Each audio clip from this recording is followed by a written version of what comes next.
We've just arrived in Tel Aviv. We're here on the beach. It's really nice. It's deceptively nice because 20 miles that way is the West Bank, which Israel has been occupying since 1967.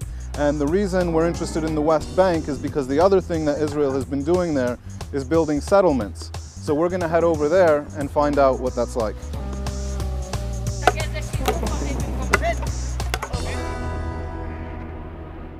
Israel conquered the West Bank and East Jerusalem in 1967 after 3 Arab nations battled the newly minted Jewish state in the 6 Days War. Israel was only 20 years old at the time, and its victory was hailed as a David versus Goliath triumph. A lot of waters passed under the bridge since then, and what was supposed to have been a temporary occupation of the Palestinian territories has turned into 4.5 decades of misery for the Arab residents in the West Bank. Aside from the fact that the West Bank is crisscrossed with barbed wire, walls, and military checkpoints, over 300,000 Israelis have taken it upon themselves to settle what was supposed to be the future Palestinian state. According to international law, the settlements are totally illegal. They represent a colonization of the lands that are slated for handover to the Palestinians under an agreement that both Israel and the Palestinians signed in 1993. As a result, the peace process has ground to a halt, and the much-lauded two-state solution is looking less likely than ever before. I wanted to find out who the settlers were and what motivated them to pick up sticks and move across the Green Line to become the most notorious squatters the world has ever known. But first, I decided to get some counter-terrorism training in a West Bank gun range with a member of Israel's Special Forces. Buddy! Just in case. We're in a firing range in a settlement in the West Bank, and these guys behind me are civilians training to do border security, and they've got some pretty mean-looking guns. Is this a safe gun? Yes. No such thing as a safe gun. Guns are made for killing.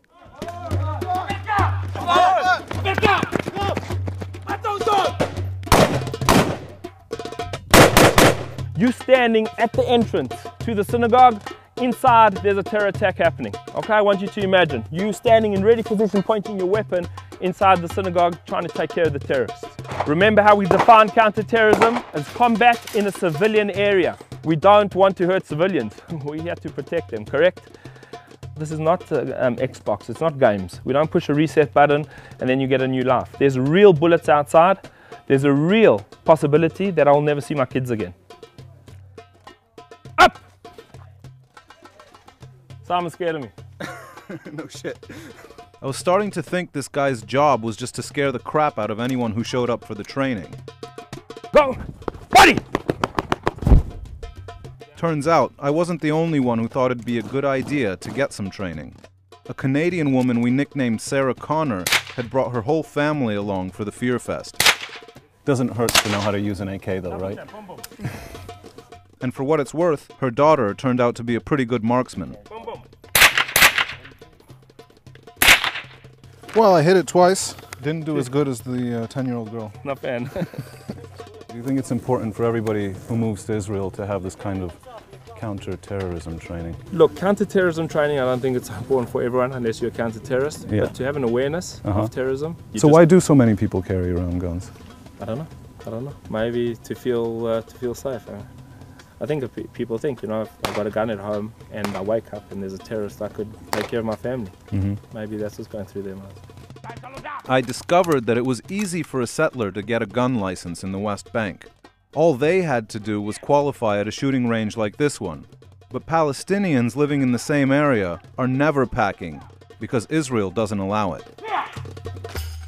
It turned out our trainer Steve was himself a settler who'd moved into the West Bank from South Africa. When we arrived at his settlement, I was surprised to see it look more like an American suburb than an outpost in a hostile territory.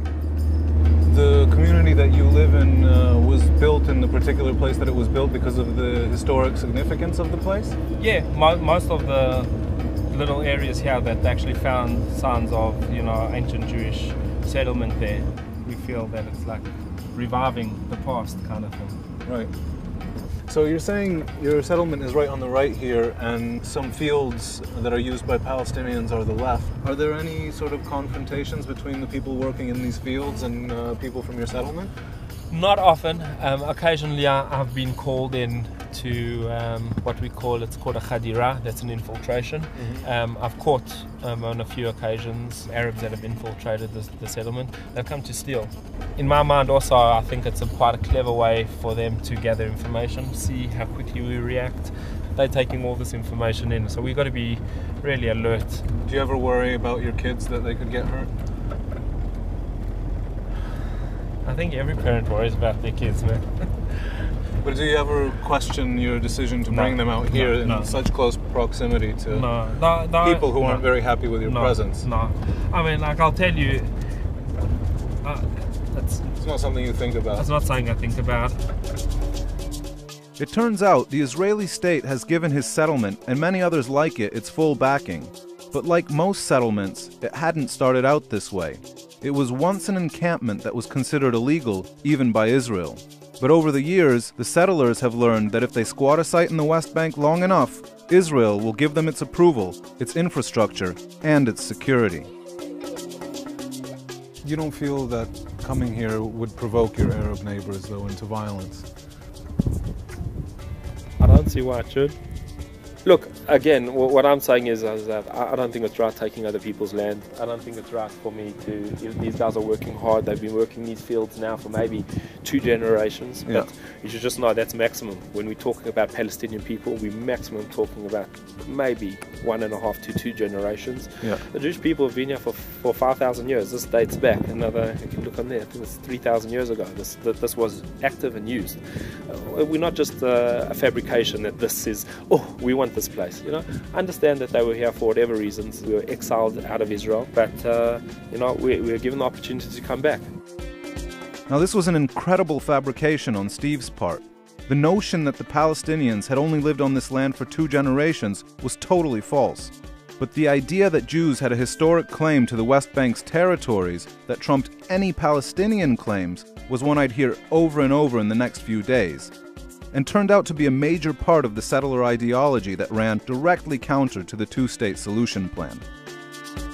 Steve was an interesting guy. Our shooting instructor is also a settler, and somehow he made being a commando in the West Bank seem almost normal. But the settlement he's from is really established, and we want to find places that are newer, where people are literally on an encampment at the top of a hill and starting a brand new settlement.